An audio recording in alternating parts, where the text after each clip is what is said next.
You're in there, aren't you? Open up. Give me a break. I was just enjoying my new place. Open the door. I didn't want to be a nuisance to the neighbors, so I reluctantly opened the front door.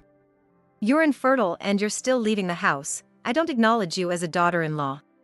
My husband, his mistress, and my mother-in-law were all standing there. Huh? For the sake of the new wife and the grandchild that's on the way, we'll take this house as compensation. Please leave. Yeah, get out already.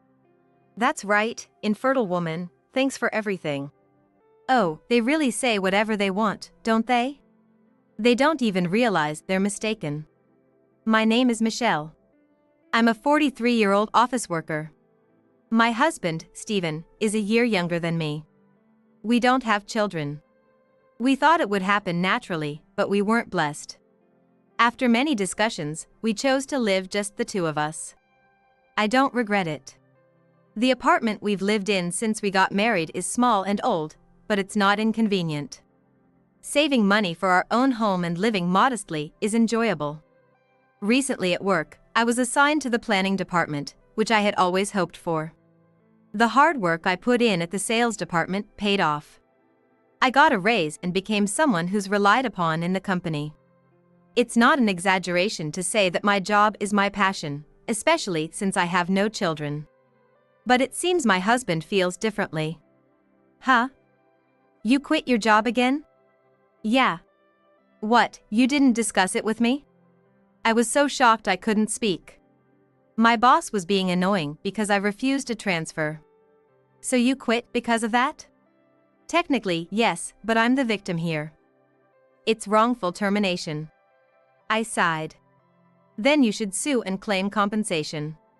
Nah, I don't want to make a big deal out of it. I know the truth. He wasn't wrongfully terminated. This is just one of my husband's bad habits. He can't stick to a job. It's not that he's unserious, but he just suddenly gets fed up and quits. It's become normal for him to change jobs every 2 or 3 years, but each time, it disrupts our budget and lifestyle, which is exhausting. As his partner, I can't just tell him to endure a job he hates. But we're both in our 40s now. In moments like this, I think it's good we don't have kids. I can be the one to support us. And I hope he would do the same for me if something happened. I knew it, but his job search wasn't going well, and time was just passing by. The timing was bad, and surely age and his career history were issues. He was getting frustrated. He would just sit at home all day, not doing any housework, constantly sighing. If he has time, he could at least tidy up the mess he made in the room. I have more right to be frustrated than you. Maybe I should give him a piece of my mind. In times like this, it's tough when the house is small, there's no escape. Let's calm down. Fighting won't do us any good. I held back my urge to blame him and just kept an eye on him. Finally, he got a job as a contract worker at a factory. It wasn't what he hoped for, but it's better than being unemployed. Let's start trying again, bit by bit. Together, we'll surely be okay. Then one day, I got a call from my mother-in-law. Hello? Michelle? What's the matter, Mom? I heard you've been cold to Stephen. Huh? I let out a surprised exclamation. I couldn't guess what she was talking about. You're being harsh on Stephen, who's hurt from being wrongfully terminated, aren't you? Hold on. I don't recall doing anything like that. What do you mean? That's what I want to know. Pushing you to work or to clean up, you've been harsh, haven't you? Why would it come to that? Indeed, I did say things like hope you find a job soon and please pick up the stuff you left out, indirectly. But it was never in a commanding tone. This is also one of my husband's bad habits. Whenever something happens, he immediately runs to his mother. And he even exaggerates the story. I think it's bad that his mother takes it all at face value, but I wonder when he'll ever grow up. That's too much. Stephen wouldn't blame you, would he? Well, there's no reason for him to. What are you saying, Michelle? You deserve to be blamed. It's your fault we don't have children. Huh? Isn't there something more important than work? Regret won't bring anything back. Why is the lack of children being blamed on me? It seems my husband is making up some very convenient stories.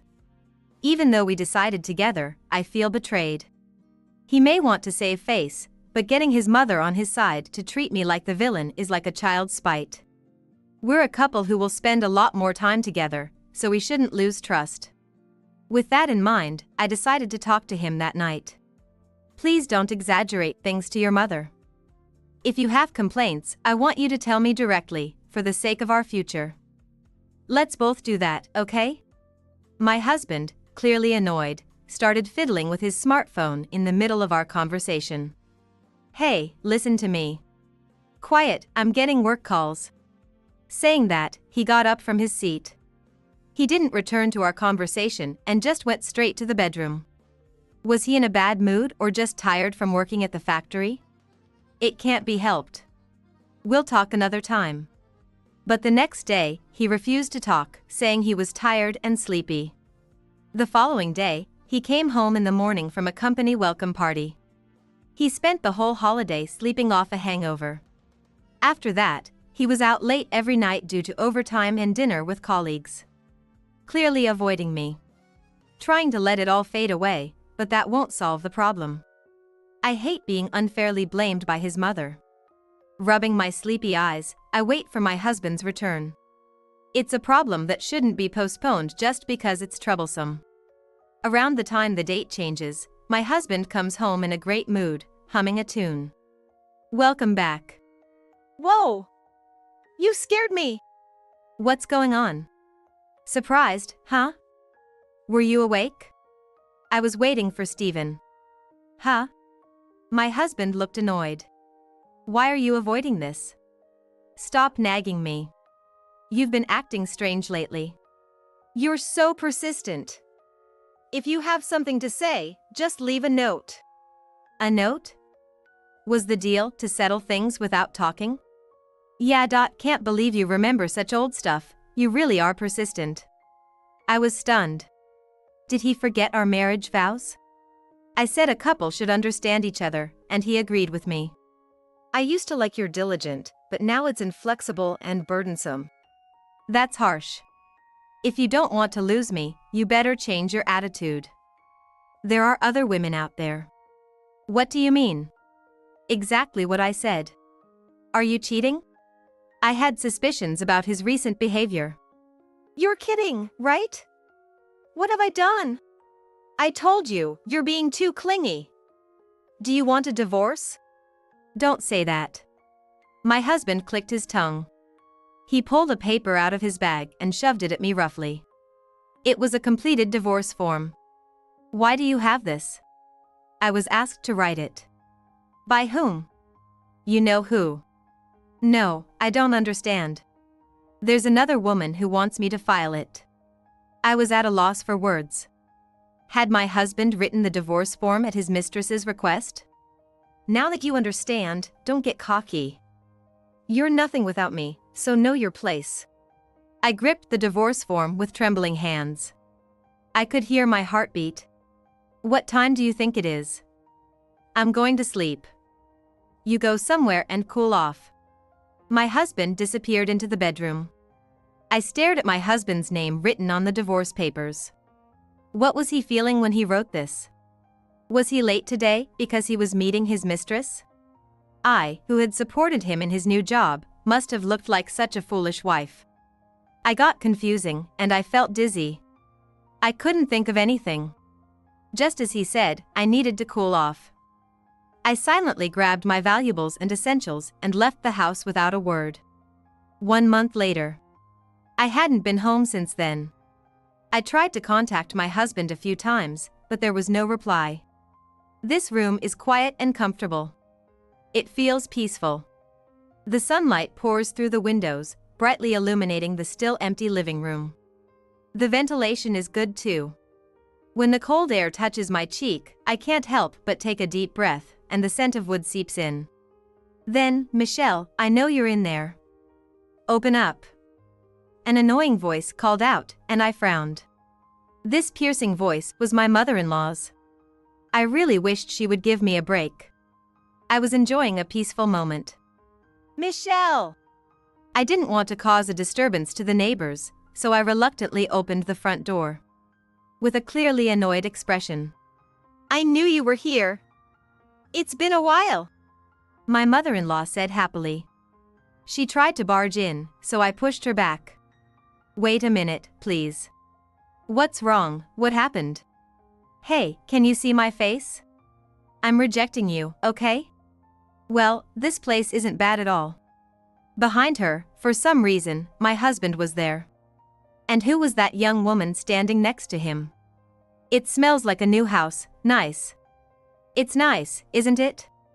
All three of them naturally tried to enter the house. Their audacity knew no bounds. Wait a minute. How did you find out where I am? What do you mean how? First, answer my question. Why do you always treat Steven so badly? Huh? Leaving everything behind and running away from home, that's the worst a wife could be. Just because you don't like Dorothy here. Dorothy? Oh, this young woman. I see, she's approved by my mother-in-law. Wait a minute? Did I run away from home? I thought it was more like my husband telling me where to go, like he was kicking me out.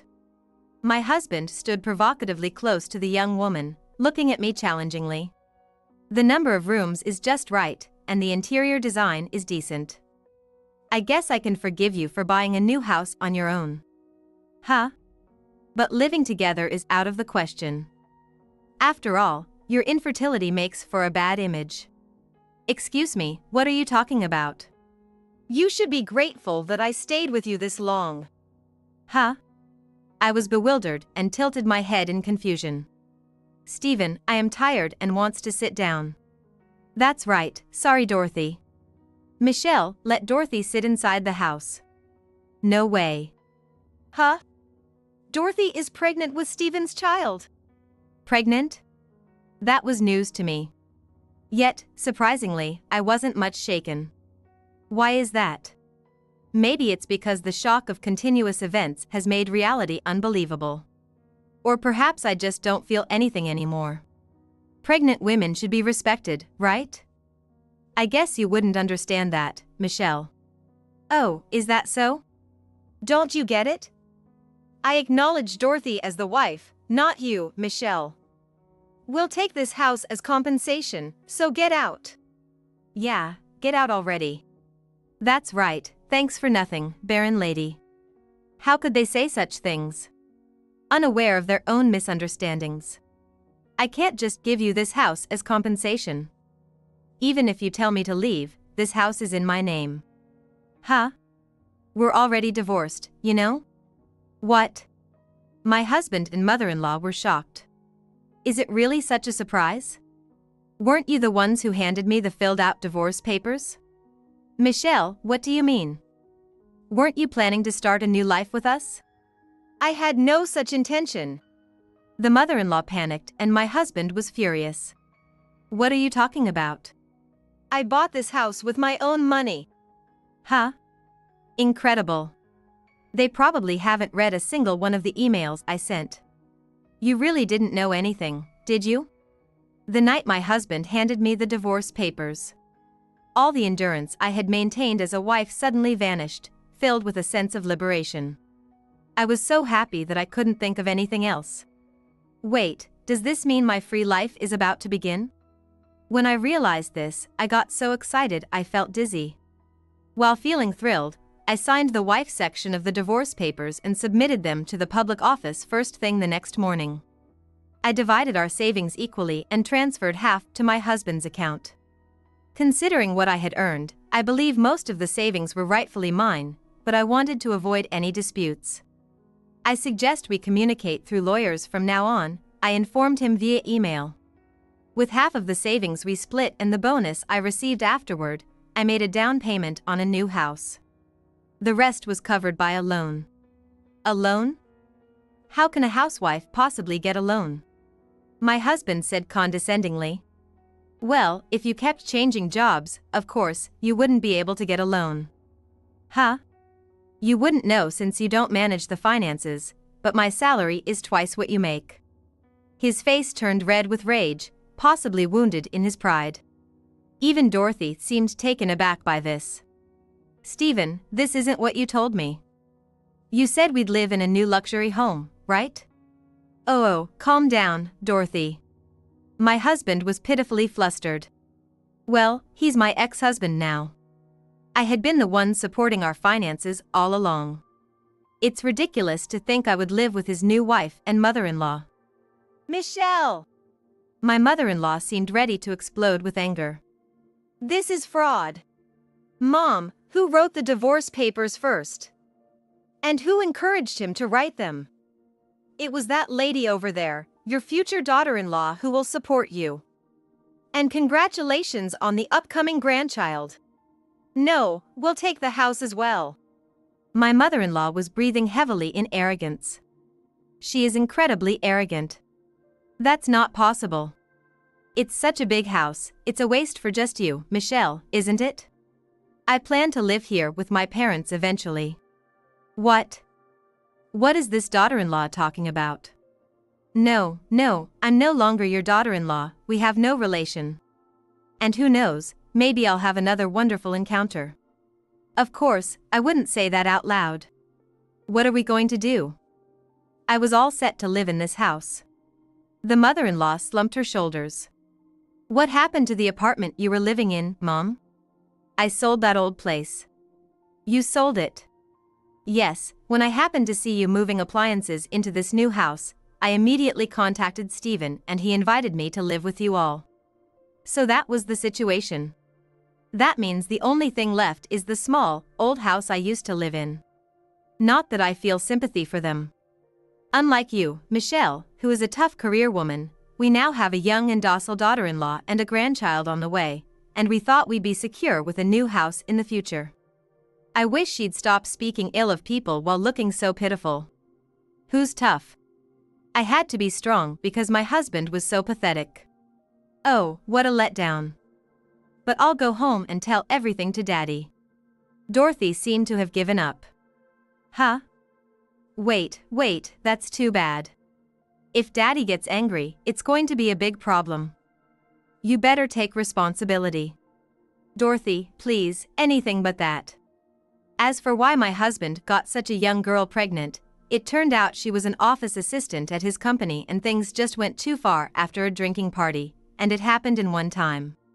He thought she was just an employee, but she turned out to be the daughter of the factory manager. Raised in a girls' school, this lady, despite her flashy looks, had zero experience with men. It turns out my husband was her first, and she didn't know he was married. Believing the classic cheater's line, "My wife and I have grown apart, we'll be divorcing soon," she went out of her way to prepare the divorce papers for him. It sounds like she'll make a very considerate wife, good for you. Congratulations. Well, that's the situation. You all can do as you please now. Wait.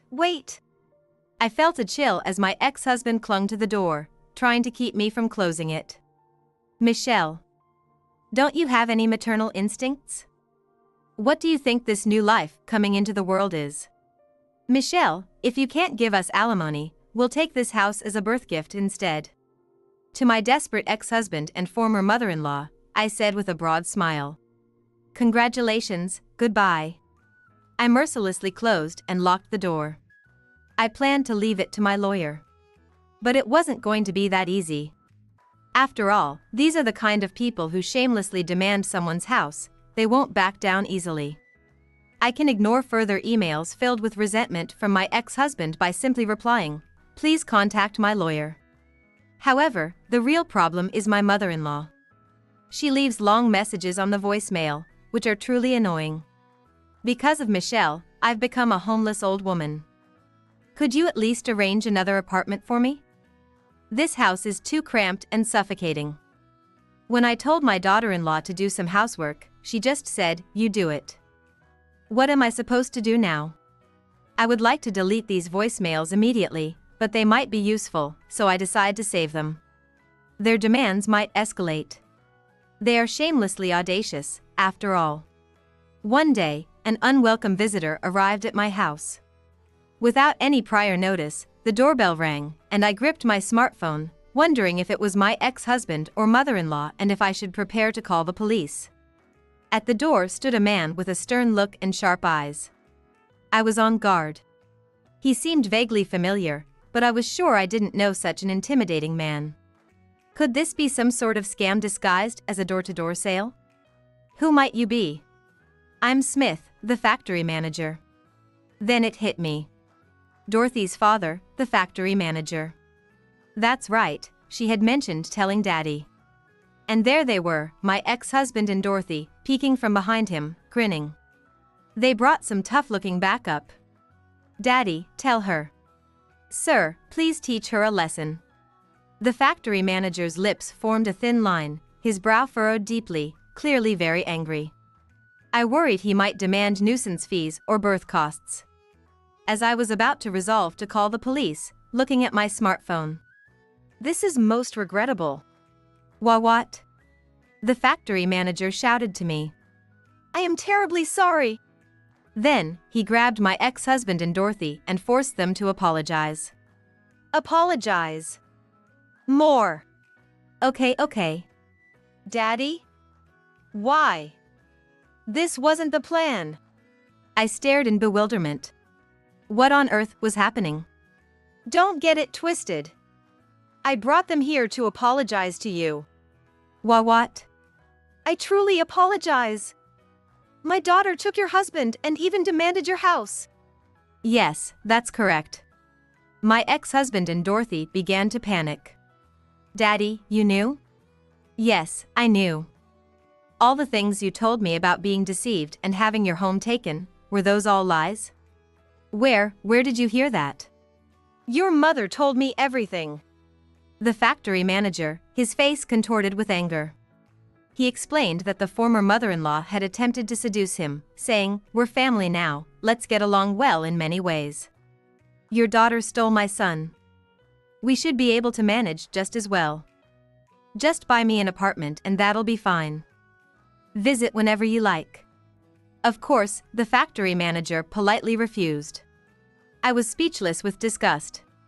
To think this woman was my mother-in-law. You always tell convenient stories. I'm disappointed in you and your mother. Oh, come on. I've always been faithful to my wife. Don't joke around. Stop it, Daddy, you're scaring me. You too. What? I've spoiled you too much because you're my precious only daughter. Both of you are no longer needed at my factory. There's a very strict workplace, so go there and start over. What? The factory manager turned to me after addressing my ex-husband. Can you forgive us now? Yes. Why would you go to such lengths? I hope we can still have a good relationship moving forward. I was completely baffled and stared back him. Then, it dawned on me.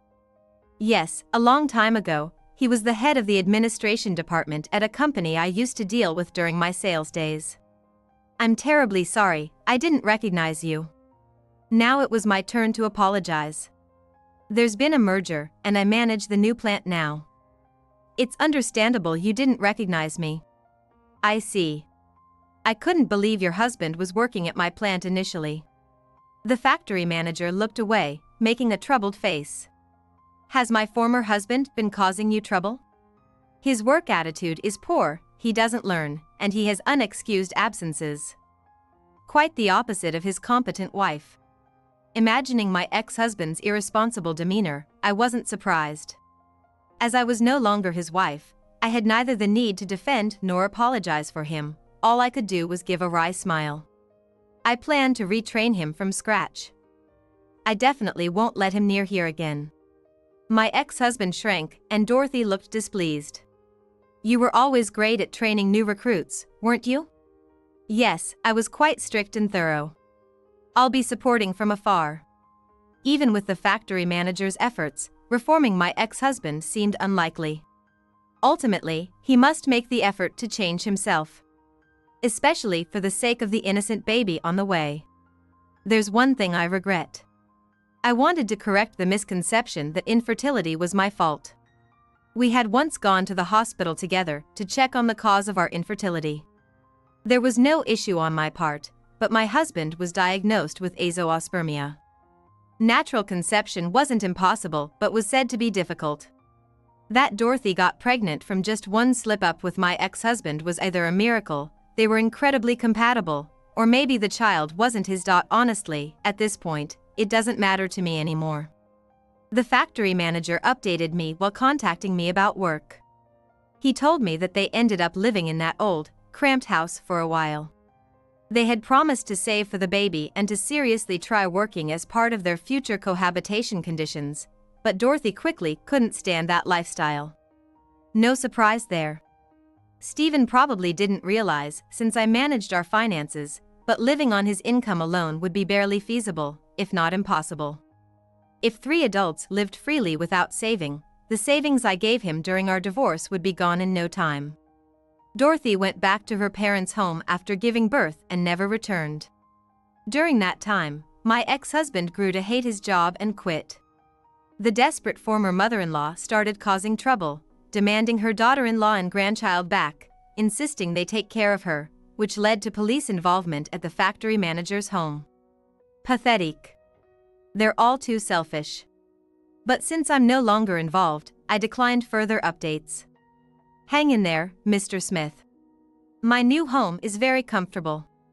Being alone can be lonely and I worry about what I would do if I got sick, but I've never felt it was good to have a husband at home. Living alone now feels no different than before. I believed that spouses should support each other, but it turned out he was just leaning on me. Having an unnecessary person gone doesn't trouble me at all. 7 years later. My well-settled home now also houses my parents, whom I called from the countryside. And a former colleague from the sales department lives with us too. He was the man who always competed with me for the top sales position. After I moved to the planning department, the competition dwindled, and he mentioned missing seeing my face. The feeling was mutual. After he learned I was divorced, he immediately asked me out, and now he has become a husband I truly trust. We've worked together for many years and can say anything to each other without holding back. A truly ideal man. Here's to many more years together.